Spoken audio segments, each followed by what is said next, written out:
பெரும் எதிர்பார்ப்பை ஏற்படுத்தியுள்ள சீன அதிபர் ஜி ஜின்பிங்கின் இன்றைய வருகையை ஒட்டி போதுமான போக்குவரத்து வசதிகளை ஏற்படுத்துவதை உறுதி செய்யுமாறு போக்குவரத்து நிறுவனங்கள் கேட்டுக் கொள்ளப்பட்டுள்ளன.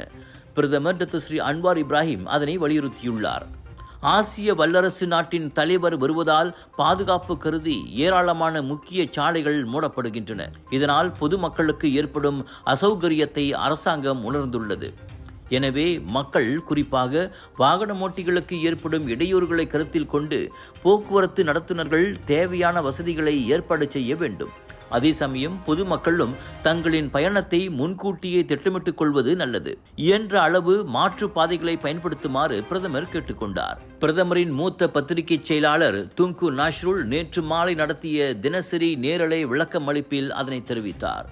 சீன அதிபரின் பேராளர் குழுவுக்கு வழிவிடும் வகையில் 30 முதல் 45 நிமிடங்களுக்கு பாதைகள் முழுமையாக மூடப்படும் அல்லது திருப்பி விடப்படும் என அறிவிக்கப்பட்டுள்ளது குறிப்பிடத்தக்கது. இலிட், மேக்ஸ், சுக், என்பிஇ, கிசாஸ், ஸ்மார்ட் சுங்கப்பாதை உள்ளிட்ட நெடுஞ்சாலைகள் மற்றும் புத்ராஜயாவில் பிர்சியாரான், சிலாத்தான், லெபோ கமிலாங் உள்ளிட்ட சாலைகளும் அவற்றில் அடங்கும்.